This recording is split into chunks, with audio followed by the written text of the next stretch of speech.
দুর্ভোগের সম্মুখীন হবে। আপনারাও একটা সমস্যা নিয়ে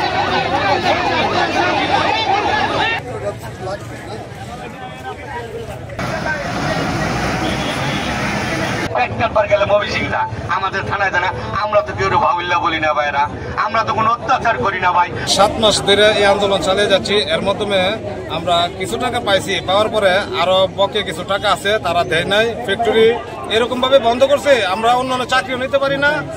আর ওই যে চাকরি সময় নাই, তারা ডেট দিতেছে, বারবার ডেট দেয়, আমরা ডেট মতন আসতেছি কিন্তু টাকা পাইতেছি না। উপদেষ্টা মহোদয় সে নিজেও ডেট দিছে, বলছে টাকা পয়সা দিয়ে দিবে, তারাও টাকা দিতেছে না।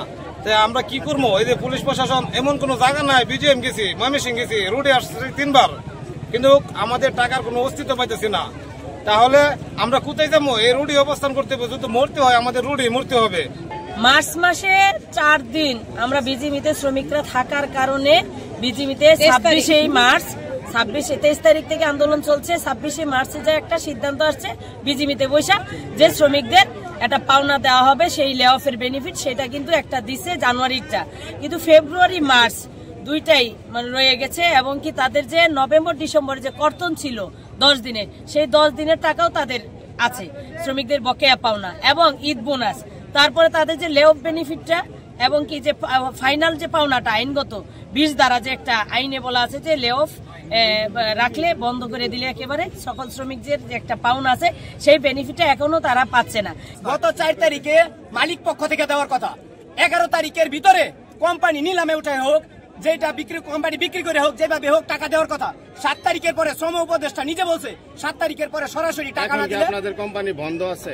কোম্পানি বন্ধ আছে, কোম্পানি বন্ধ ঘোষণা করছে। কতদিন যাবত? 7 তারিখের পরে কিন্তু রেড অ্যালার্ট জারি করার কথা, কিন্তু এখন পর্যন্ত ওই রকম কোন রেড অ্যালার্টের বিষয়ে আমাদের কাছে কোনো রকম খবর আসে নাই, শ্রমিক নেতাদের কাছে কোনো রকম খবর আসে নাই। তাহলে বাংলাদেশে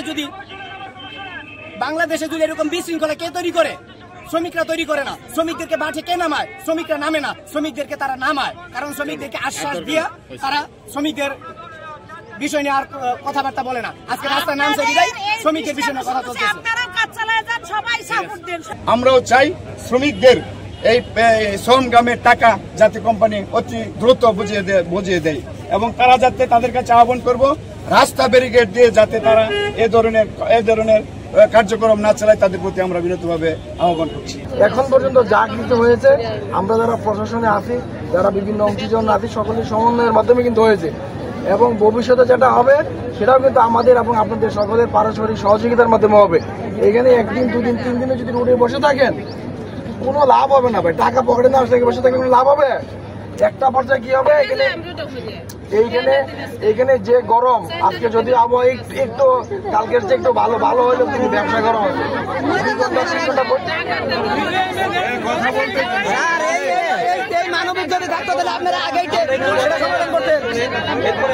এইখানে আপনারা 2 ঘন্টা 3 ঘন্টা সারাদিন বসে থাকবেন, আপনাদের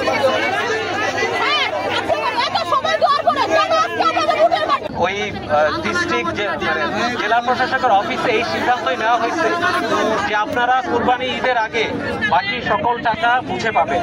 এই টাকা যদি মালিক পক্ষ দিতে ব্যর্থ হয় তাহলে অবশ্যই একটা পদ্ধতি অনুসরণ করা হবে, যার মাধ্যমে যদি ইন্ডাস্ট্রির কিছু সম্পত্তি বিক্রিও করা হয়, বিক্রি করে আপনাদের অর্থ পরিশোধ করা হবে। ভাই, আমি যে কথাগুলো বলতেছি আমার নিজের বানানো কোনো কথা না এবং আমার নিজের স্বার্থের সাথে সংশ্লিষ্ট কথা। আমরা এখানে কেউ আমাদের নিজের স্বার্থ সংশ্লিষ্ট বিষয়ে আসি নাই।